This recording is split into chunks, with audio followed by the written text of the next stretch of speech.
ई live study platform पर आप सभी का स्वागत है। इस सीरीज में हम डिस्कशन कर रहे हैं जूनियर ऑफिस असिस्टेंट की कोचिंग के बारे में। आज का लेक्चर नंबर 33 इसमें हम पढ़ेंगे कंप्यूटर ग्राफिक्स के बारे में। देखिए स्टूडेंट्स, एक बात का ध्यान रखिएगा, यदि आप इस परीक्षा में अपनी अपीयरेंस देने जा रहे हैं तो 1869 इसमें वैकेंसीज हो चुकी है। आपके पास एक गोल्डन अपॉर्चुनिटी है, लेकिन हमें विशेष तौर से ध्यान रखना है जो इनके सिलेबस में मेंशन किया गया है Himachal Pradesh staff selection commission Hamirpur की तरफ से। उसमें कहा गया है कि जो IT का सिलेबस है आपका और ITES का सिलेबस है, कंप्यूटर साइंस का सिलेबस है, उसी में से आपका पेपर पूछा जाएगा। लेकिन यहाँ पे आपको पता है, यदि आपने हमारे पहले के वीडियो सुने होंगे तो पहले मैं आपको एक चीज़ क्लियर कर दूं कि हम जो यहाँ पे पढ़ रहे हैं उसके लिए एक किताब है, हमारी illustrary.co.in वेबसाइट पर आपको किताब मिल जाएगी। उस किताब के अंदर नवीनतम सिलेबस प्रणाली के आधार पर हमने 60 चैप्टर बनाए हैं, उसी का हम यहाँ पे अध्ययन कर रहे हैं। यदि आपके पास वो किताब होगी तो आप बड़े आसानी से इन चीज़ों को समझ सकते हैं। तो किताब को परचेज करने के लिए आप इस वेबसाइट को भी विजिट कर सकते हो। तो देखिए हमने कोशिश की है वहाँ पे उस किताब में कि जितना सिलेबस ये आपका IT ITS CS के अंतर्गत आता है उसको तो कवर अप किया ही जाए। साथ में हमने उससे जो इंटर रिलेटेड टॉपिक है उनको भी यहाँ पे कवर अप करने की पेशकश की है। तो आपको बता दें, जो आज का हमारा टॉपिक है ये कहीं भी आपको इस सिलेबस में नहीं मिलेगा, लेकिन इससे मिलता जुलता टॉपिक है, तो इसलिए हमने इसको थोड़ी ज़्यादा इसकी ज़्यादा वाइड कवरेज नहीं दी है, हल्की सी कवरेज है, लेकिन सारे फैक्ट आपके लिए बहुत ही महत्वपूर्ण है। तो आइए शुरुआत करते हैं कि कंप्यूटर ग्राफिक्स क्या होता है।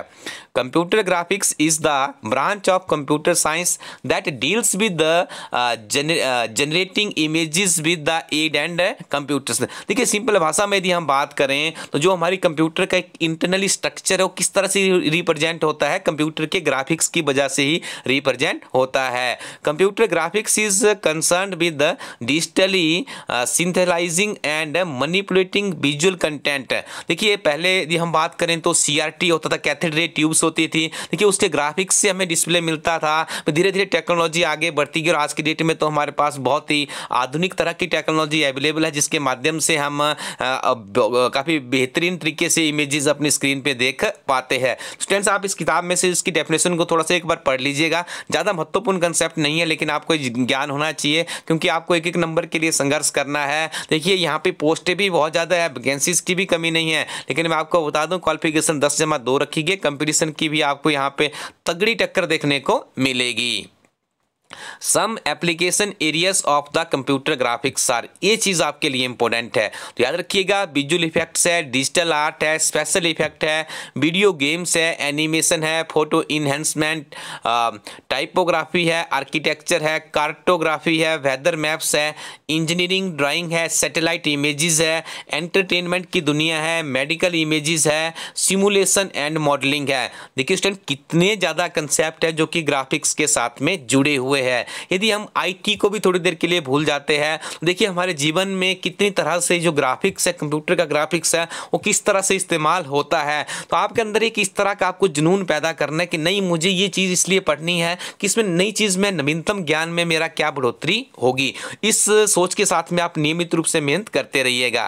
देखिए स्टूडेंट्स, यहाँ पे कुछ इसकी टर्मिनोलॉजी है, बहुत ही सिंपल भाषा में यहाँ पे हमारी टीम के द्वारा एक्सप्लेन की गई है। मैं यहाँ पे ज़्यादा आपका समय नहीं लूँगा क्योंकि मैंने पहले भी कहा कि ज़्यादा महत्वपूर्ण टॉपिक तो नहीं है, लेकिन फिर भी आपको इसका ज्ञान होना जरूरी है। जितनी भी यहाँ पे टर्मिनोलॉजी यहाँ पे देखिए दी गई है, इसको आप लोगों ने एक बार खुद पढ़ लेना है, कुछ मत कीजिएगा। एक 10 या 15 रुपए का एक हाईलाइटर लीजिए और जो जो चीज़ें आपको यहाँ पे इंपॉर्टेंट लगती है उनको आपने हाईलाइट से कर देना है और इसका नियमित रूप से अध्ययन करते रहना है। टाइप्स ऑफ कर्व्स की बात करें तो इसको भी आपने एक बार, बस आपको पता होना चाहिए कि कौन कौन से कर्व्स होते हैं। समझाने की बात इसमें कुछ भी नहीं है और हमारी कोशिश रहती है कि आपको हर चैप्टर के नीचे हम समरी भी अवेलेबल करवाएं। तो यहाँ पर भी समरी आप लोग देख रहे होंगे अपने स्क्रीन के ऊपर, समरी को भी एक बार पढ़ लीजिएगा और एब्रीविएशंस को जरूर पढ़ना है क्योंकि एब्रीविएशन एक ऐसा सोर्स है आपके पास जिसमें से आपको सीधे सीधे नंबर आप ले सकते हैं, क्योंकि यहाँ पे आपको कोई ज़्यादा माथापच्ची करने की भी आवश्यकता नहीं है। तो हर चैप्टर के नीचे हमारी टीम के द्वारा एब्रीविएशंस दी गई है, इन एब्रीविएशंस को आप लोगों ने अच्छे से पढ़ लेना है। आइए अब इस चैप्टर के कुछ जो इंपॉर्टेंट से MCQ है उनके ऊपर हम बात कर लेते हैं, क्योंकि MCQ यदि यहाँ पे हम डिस्कस कर लेते हैं तो आपके दिमाग में एक तो प्रश्न यहाँ से भी बन सकते हैं। द लैपटॉप जनरली यूजेस, देखिए लैपटॉप के अंदर कौन सा पैनल इस्तेमाल किया जाता है, LED, LCD, TFT या प्लाज्मा पैनल। यहाँ पे तो आपको उत्तर नीचे दिख गया, तब आपको प्रश्न आसान लग रहा है। तो देखिए जब आपके पास ये उत्तर नहीं होता यहाँ पे तो आपके प्रश्न बहुत ही टफ लगना था, ठीक है जी, और काफी कंफ्यूजन वाला प्रश्न भी है। तो इस प्रश्न का सही उत्तर होगा LCD पैनल, याद रखिएगा LCD पैनल का इस्तेमाल किया जाता है लैपटॉप्स में। अगला प्रश्न है the display on the CRT based monitor screen is produced by, कि किसके द्वारा से प्रोड्यूस किया जाता है। CRT stand for cathedral tubes, मैं आपको पहले भी बता चुका हूं। वीडियो कंट्रोलर है, रास्टर स्कैन जनरेटर है, DAC है, या फिर डिस्प्ले प्रोसेसर है। तो the display on the CRT based monitor screen is produced by the video controller. देखिए, जब हमारे पास नए नए टीवी आया तो आपने भी अपने घरों में टीवी देखा होगा, काफ़ी बड़े बड़े टीवीज हुआ करते थे, तो उसमें कैथोड रे ट्यूब लगी होती थी, उसके माध्यम से ही हमें आगे अपने स्क्रीन पे इमेजेस देखने को मिलती थी। लेकिन अब आप लोग देखते हैं आपके घरों पे भी दीवार के ऊपर टंगी हुई आज की डेट में LCD मिलती है, LED मिलती है, जिसके माध्यम से क्या हो चुका है, जो टेक्नोलॉजी हो काफ़ी आगे तक बढ़ चुकी है। नेक्स्ट क्वेश्चन है यहाँ पर, in multiple transformation which of the following are commutative.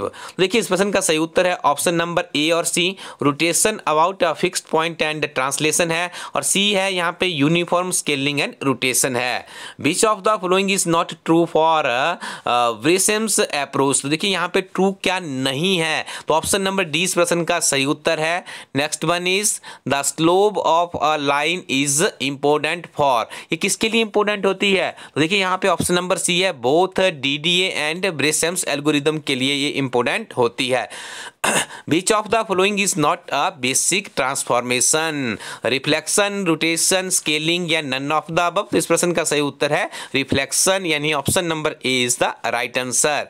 Most realistic projection is produced by, देखिए किसके द्वारा से प्रोड्यूस किया जाता है, तो इस प्रश्न का सही उत्तर है option number C, perspective projection. Students, ये प्रश्न पहले भी कई तरह की परीक्षाओं में पूछे जा चुके हैं, क्योंकि ये प्रश्न ऐसे नहीं है कि आप ऊपर ऊपर से इनको ले लें, पहले पूछे गया किसी न किसी परीक्षा में, तभी हमारी टीम ने यहाँ पे इन प्रश्नों को सम्मिलित किया है। 3D व्यूइंग ट्रांसफॉर्मेशन काउजेज, तो इसका सही उत्तर होगा option number B, mapping of a 3D object to a view column. Next one is computer graphics was first use for, इनका पहले इस्तेमाल किया गया था विलियम फैटर के द्वारा इन 1960। तो स्टूडेंट्स, ये सारे के सारे इंपॉर्टेंट MCQ हमने यहाँ पे पढ़े, और आगे हम पढ़ेंगे लेक्चर नंबर 34 में एम्बेडेड सिस्टम क्या होता है। This is also very important concept. यदि आपने अभी तक ये किताब परचेज नहीं की है तो आप इस किताब को परचेज करने के लिए इस वेबसाइट को विजिट कर सकते हो। किताब को परचेज करने से पहले इस वेबसाइट पे जाइए और उस किताब के डिस्क्रिप्शन में जाके कंटेंट्स देख लीजिएगा। आपको किसी भी किताब में इतने कंटेंट्स नहीं मिलेंगे। काफ़ी कड़ी मेहनत करने के बाद हमारी टीम के द्वारा इस किताब को लॉन्च किया गया है। इस किताब के साथ में नियमित रूप से पढ़िए, निश्चित तौर पर आपको यहाँ पे काफ़ी ज़्यादा सहायता मिलेगी। इसके अलावा भी यहाँ पे हमारी टीम के द्वारा आपको सुजेस्ट करती है वर्ष भर के करंट अफेयर्स पढ़ लीजिए, चाहे आप किसी परीक्षा में बैठने जा रहे हैं। हमारी टीम के द्वारा डे टू डे के करंट अफेयर्स की एक किताब, ईयरली किताब लॉन्च की गई है, वो भी आपको मिल जाएगी। इसके साथ हिमाचल प्रदेश एक समग्र अध्ययन एक ऐसी किताब है जो क्लर्क से लेकर HS तक की परीक्षाओं के लिए उपयोगी है, क्योंकि उस किताब का नियमित रूप से मूल्यांकन किया जाता है और विभिन्न तरह के कॉम्पिटिटिव एग्जाम में सीधे सीधे प्रश्न उस किताब से हमें देखने को मिलते हैं। Thank you very much, keep watching इला स्टडी यूट्यूब चैनल।